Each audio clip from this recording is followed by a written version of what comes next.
Welcome to Regulate and Rewire, an anxiety and depression podcast where we discuss the things I wish someone would have taught me earlier in my healing journey. I'm your host, Amanda Armstrong, and I'll be sharing my steps, my missteps, client experiences, and tangible research-based tools to help you regulate your nervous system, rewire your mind, and reclaim your life. Thanks for being here. Now let's dive in. Today, we are going to talk all about productivity-based self-worth. So this is a term that I used in a random coaching call. I don't know if I made this term up or if I heard it somewhere. Productivity-based self-worth is something that resonates with almost every single client we work with. It's some of the posts that get the most engagement and shares on social media. And I think it's something that almost all of us, if we have grown up in a modern world, have had to face at some point. So first of all, what is it? What is productivity-based self-worth? And I have defined this as essentially belief that your worth is directly tied to your productivity. And like I said, this comes up a lot in our coaching, this idea that the more you accomplish, the more things that get checked off your to-do list, the more you do for other people, the better you can feel about yourself. And this can be incredibly dysregulating for our nervous system, right? Because this leaves us always chasing more, doing more, looking for our value and worth in other things or other people. And when we pile more and more and more and more and more, that increases our stress response, which can lead to dysregulation. I have struggled with productivity-based self-worth for as much of my life as I can remember. I don't know if you remember, but there was this trend going around on social media. It was like to the Teenage Dirtbag song. Well, I wasn't a teenage dirtbag. I was a pleasure to have in class, mostly minus my incessant talking because my mouth runs faster than my feet. I have always overcommitted. I have said yes when I've wanted to say no. I've set huge, unrealistic goals for myself, and I have just go, go, go, go, go. In fact, my boyfriend from my freshman year in college got me an Energizer Bunny as a gift, as kind of a joke. He's like, I don't know how you do it all. Like, you must just like wake up in the morning and like change your batteries and just go, go, go, go, go, go, go. And I have always been that way. And I've also probably continued to be that way for so long because I was praised for it, right? I was always praised for the good grades and how I was in drama and an athlete and an honor student. And I was able to be the supportive friend. And so again, what does that do? This reinforces that like, this is my role in society. And this kept me, and this maybe keeps you too, on, again, that hamster wheel of trying to do more and more and more, creating these patterns of chronic stress.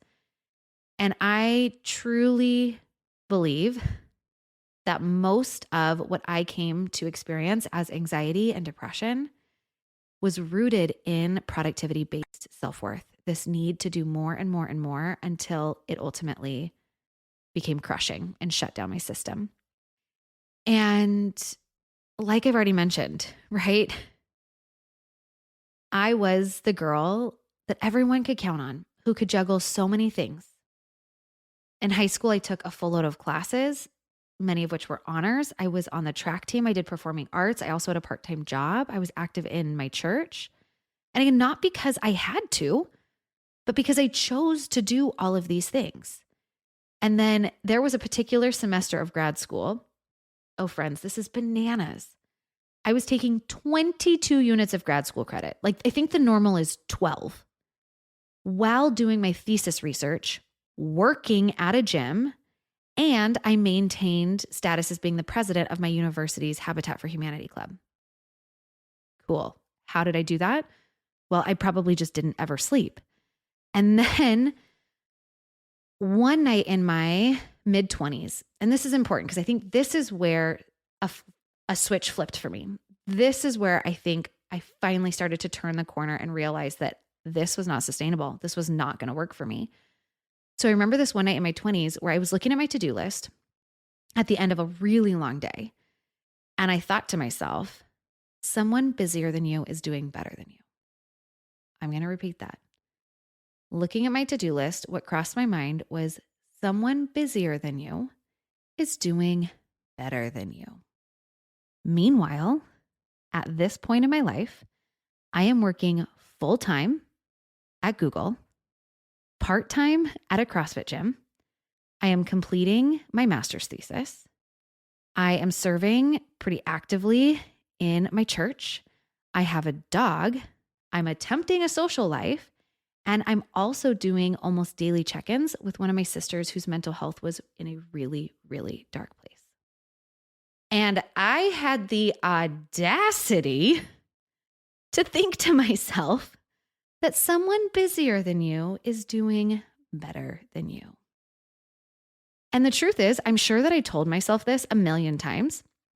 And the only reason that I remember this night specifically was because this was the first time that I ever stood up for myself to myself. This was the first time I ever stood up for myself to myself. After hearing this thought, I immediately turned back and targeted my thoughts. And I was like, yeah. And there's also somebody else out there doing a fraction of what you're doing right now, and they are not a total jerk to themselves. Bingo. This was the night that I started to untangle my productivity-based self-worth. This was the night that eventually led me to asking some of the really hard questions of why? Why do I always overcommit? Why do I always say yes when sometimes I want to say no? Why are everybody else's needs more of a priority than my own? Do I even know what my needs are? What does it even look like to start living differently? And so I started to untangle, right?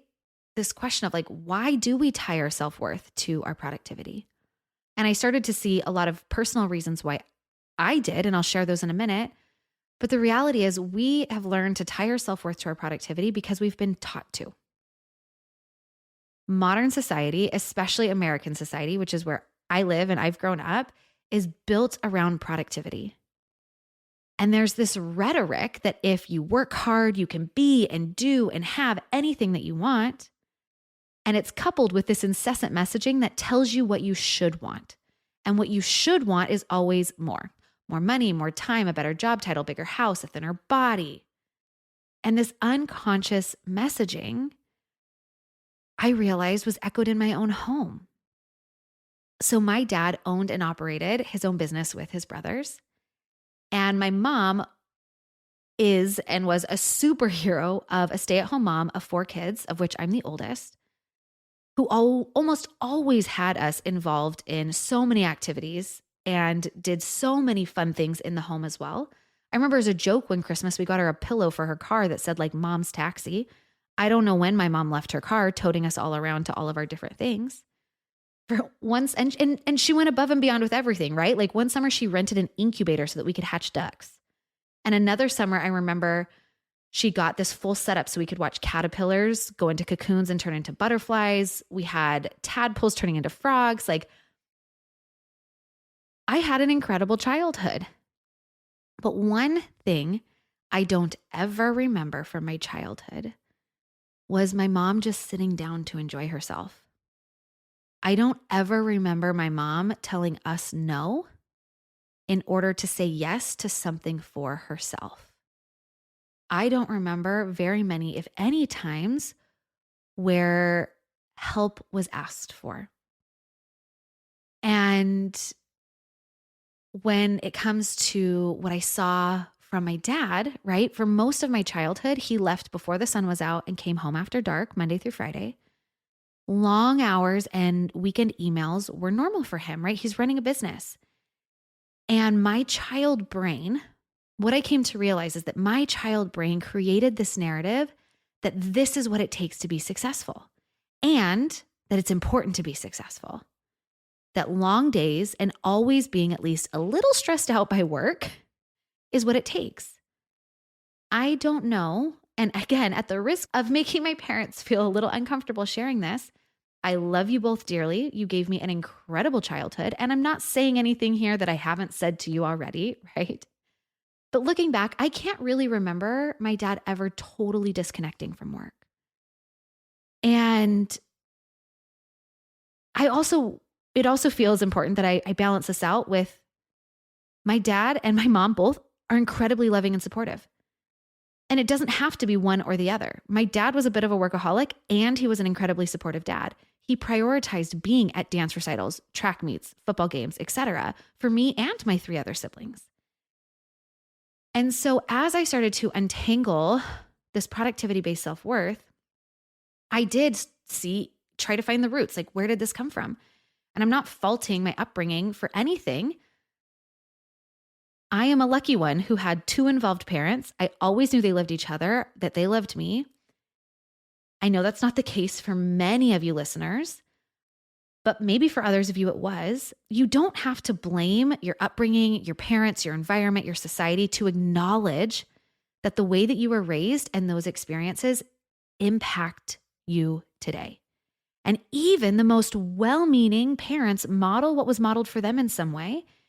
And it is your job now as an adult to decide what serves you and what doesn't. It became my job when I noticed this pattern of productivity-based self-worth to decide if that was serving me or not. And if not, what was I going to do about it? And so with some of the context of these things, essentially, right, my childlike brain internalized from a lot of what I saw from my parents that success and worth is measured by how many hours you're working, how stressed out you are, how many different things and activities you can juggle, and by how little support you need to ask for from other people. And if you pair that with me being the oldest child and constantly wanting to set a good example for my siblings and meet their needs, like, it's not some big mystery how I began to equate my worth by how much I was accomplishing or how much I was able to help other people. Like, this entanglement of my worth with productivity, like I said, I have come to understand as a major contributor to what later became anxiety and depression for me. We have this obsession with productivity. And what comes with that is things like burnout or chronic stress, even anxiety and depression becoming commonplace. Because the natural result of more, so that I can feel good about myself is burnout, chronic stress, anxiety, depression. And when you come to understand stress physiology and anxiety and depression through this nervous system lens, it makes so much sense. Anxiety is the warning and depression is the shutdown. Anxiety symptoms are your nervous system saying, the load is too heavy, there's too much. And depression is your nervous system saying, the load lasted too long and got even bigger. You didn't heed the warning. The only way we can survive is to shut down. Right? Stress is the warning. Burnout is the shutdown. And there is a sobering truth that comes from realizing that you cannot do it all by someone else's standards. And so for me, I shared with you that one example, that was one turning point for me. And a lot of times it takes more than one catalyst to untangle patterns that don't serve you. Another one for me, I was feeling really overwhelmed again in my mid-20s. And a friend looked at me and was like, well, what are you doing to meet your needs? And she said, I looked at her like a deer in the headlights. And she followed up with, do you even know what your needs are? And I bursted into tears. It's like, oh my gosh, no, I don't have a clue. I've never slowed down enough to ask. Another huge turning point for me, I was on a really beautiful kind of mindfulness-based humanitarian trip in Zambia. And one of the activities that we were doing on one of those days was we went to a center that basically opens its doors in the morning for street children to come in and have a meal and a safe place to be during the day. And so as volunteers, we were just there to have lunch with the kids, play with the kids, just be safe humans for them for the day. And I remember having this group of kids follow me around. Again, I'm in Zambia. I have orange hair, if you didn't know. Kids were obsessed and mesmerized by my hair. So I have a group of kids. I'm in general pretty good with kids, but I remember being a little bit apprehensive, well, what's the right thing to do? Do I play with them? Do I read them a book? For me, again, when when we're struggling with anxiety, we get stuck in rigidity patterns. We think that there is a right and a wrong. And I was like, oh, like I'm gonna read a book, right? There's a right way to read a book. So I read these kids a book, and one of them's like, I want to play Duck, Duck, Goose. I'm like, cool, I know how to do that. So we're playing Duck, Duck, Goose, and I hear one of the other volunteers off in the distance say, hey, we need a few more people to come over and wash dishes. When I tell you, I jumped up so fast. And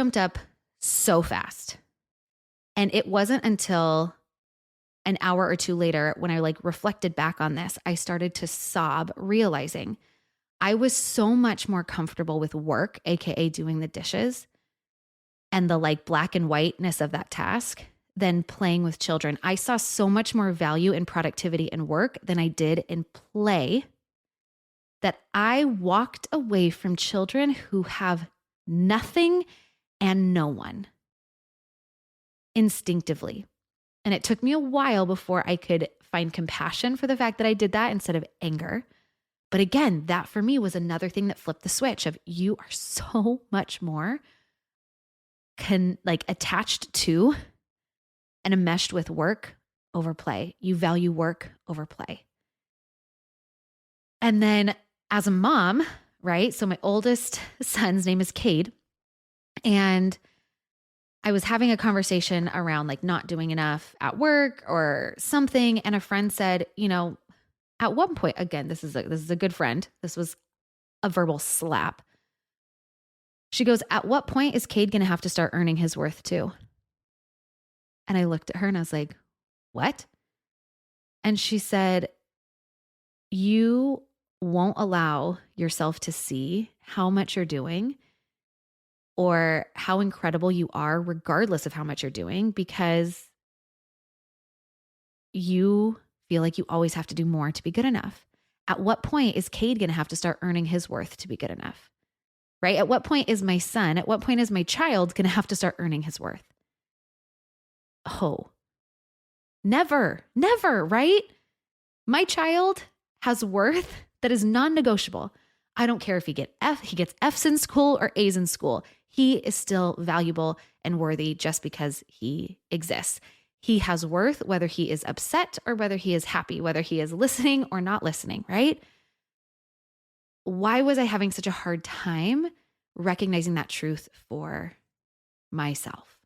And so again, I have been untangling my productivity-based self-worth for the better part of a decade. And it is likely that this is work that I will be doing for the rest of my life. Coming back to these questions, right? Of why do I overcommit? What's it going to take for me to feel good enough? How can I learn to say no when I need to say no? How can I learn to value my needs at least as much as other people's, if not even above them? How can I become more intimately acquainted with what my needs are? What matters most to me, right? Because if everything for everyone is the most important, then nothing really is. And I started to really explore, and I continue to explore, like, how can I live differently? If I truly believed that my worth was non-negotiable, if I truly believed that I didn't have more value or worth based on how many things I checked off my to-do list or how many people were pleased with me, what would I do differently? And in order to answer some of these questions, I've had to do a lot of work to figure out who me is. I've had to do a lot of work to recognize what my voice sounds like in my head instead of other people's voices and conditioning in my head telling me what I should do, what I should be, what I should want. And I think that's been a powerful recognition as well, that anytime throughout my day where I'm like, oh man, like I should do the dishes, or oh man, like I should call someone back, or oh man, I should have more clients than I do, or whatever, using that word should as a red flag for something that's potentially contributing and coming from this productivity-based self-worth, right? Should is the ultimate shame word. Should is the word that signifies that we are living by somebody else's instruction manual in our life and not our own. And so now when I hear the word should, I kind of chuckle and I say, says who? right? You should do the dishes. Says who? Well, actually, I'm going to do the dishes. Not that I want to do the dishes, but I'm choosing to do the dishes because I want a clean kitchen, right? And so shifting that narrative from should to some level of choice or accountability, or you know what? And I actually did this. This was probably, and maybe this is something that will serve you. To untangle my shoulds, I decided, this was one of my experiments in untangling productivity-based self-worth, that for a couple days or a week, I was going to question why I did everything that I did. And I remember I'm folding laundry and I'm like folding a fitted sheet, like trying to match up the corners and whatever. And I'm like, this shouldn't be this hard. Like, this is how you should fold it. And I was like, well, says who? And I kind of chuckled and I was like, I don't even know who told me that like I should work this hard to fold a fitted sheet. So do you know how I fold fitted sheets now? I wrap it over my fists and I swirl them and then I shove it on the shelf or in a drawer. Because again, if everything matters, then nothing matters. I had to get clear on what mattered most in my life, and it is not worth it to me. It might be to you to fold a fitted sheet. And so maybe try that. What does it look like to go throughout the next couple days, the next couple weeks of your life? And anytime you're like, I should, like, says who? Can I come up with a good reason why it feels aligned and authentic for me to make this choice? Or am I just making this choice so that someone else isn't mad at me? Or so that I can, wear this busyness or this checked off to-do list as a badge of honor? And like I said, I am still actively most days in at least some way untangling my worth from productivity. This is something that this work is not something that has or is passively happening in my life.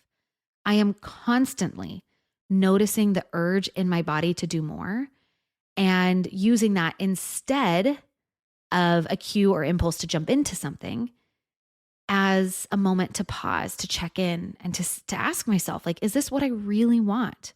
Do I have the capacity for this? Like, at what cost? Right? If you only have a limited amount of like time, money, and energy, what do you want to choose? What matters most? And I have had to stop wearing busy like a badge of honor. I have had to learn to choose to value my needs as much as I value and meet the needs of others. I have had to let so many things go. I've had to learn how to set boundaries. Ooh, that's uncomfortable. That's itchy. Maybe we'll have a whole conversation around that. I've had to cultivate self-compassion. I've had to learn how to have fun. I forgot how to play, friends. I have had my parents both describe me as a loud, rambunctious, hyper, playful child. And from about 13 or 14 on, basically from a lot of what I can remember on, anything I did had to feel in some way productive or pleasing to somebody else. I, in my adult life, like I said, primarily with that experience in Zambia, realized I forgot how to play. And one of the most healing things for me about becoming a mom is that I'm learning to play again. I'm learning to play with my kids. And also noticing the dichotomy of sometimes when my kid's asking me to play and I have laundry to fold or some work emails to do or whatever, like, right? There's scratchiness. Sometimes I do need to get those things done and it's okay that he plays by himself. But other times is my resistance to playing with him because I value the play so much less than the accomplishment and the work. Oh, you better believe I tease that out every day. I've had to learn that I get to take breaks and I get to rest without earning it. I have had to do a lot of inner work with the support of a coach to see all the ways that I was living my life based on shoulds that I learned from other people, consciously or unconsciously, versus what actually mattered most to me. I've had to figure out what actually matters most to me. And so much of this work of untangling productivity-based self-worth is not only seeing all of the places that this was showing up for me, but in actually taking the action, making the changes, setting the boundaries. letting the to-do list go undone because other things mattered more. So many of us are trying to carry a load that was simply never meant to be carried. We have lost our villages of support, and we have been handed unrealistic expectations about how we should be using our life and our time. What if we shifted our mindset from how much work can I possibly get done to how little work can I do to maximize the amount of my life that feels playful, that feels joyful, that feels restful? And again, I am somebody who's a very high achieving, high energy person. I love to get into the grit of working really hard in my business. I think the work that I do is changing the world. It's healing people. It's important work to do. And I'm learning to also value sitting in a hammock without my phone, throwing the ball for my dog, and watching my kid play in the dirt. And there is a past version of me that would have looked at Amanda in that hammock and been like, well, why aren't you at least on your phone responding to emails? You can do more with this time. I have shifted my priorities. I have shifted my perspective. I've shifted my mindset from how much, right? How much can I work to be successful to how little can I do for it to be enough? To give me the capacity to rest without feeling guilty, to play with my son without feeling irritated or like it's a waste of time, to just be instead of feeling like I constantly need to do all the time. Untangling your worth as a human from productivity is a process and a practice. And one, like I've said so many times, that I will likely be actively choosing for the rest of my life. It is really hard to shift this belief, especially when it is shoved in your face every time you open Instagram or your inbox. But it is totally possible to come back to yourself with this truth that you are worthy based on nothing more than your existence. You don't have to accomplish anything to deserve love, respect, and acceptance. First, from yourself. You are already worthy. And so the 3 takeaways I want to leave you with from this conversation is that the bottom line, your worth is not earned. You could make $1 million today, clean your entire house, or you could simply sit on your porch, read a book, and enjoy the weather. And your value and worth as a human has not changed. Takeaway number 2 is I have come to find that productivity-based self-worth was a major contributor to what created anxiety and depression for me. When you are constantly trying to earn your worth, it is inevitable that you add more and more and more onto your plate, often sacrificing your own needs in the name of somebody else's or in the name of productivity. And this creates chronic patterns of stress that not just impact your emotional state, but also your physical state as well. And you can only operate in overdrive for so long before it starts to break you down. You cannot create or live a regulated life when you are constantly stacking on more and more and more and more and more.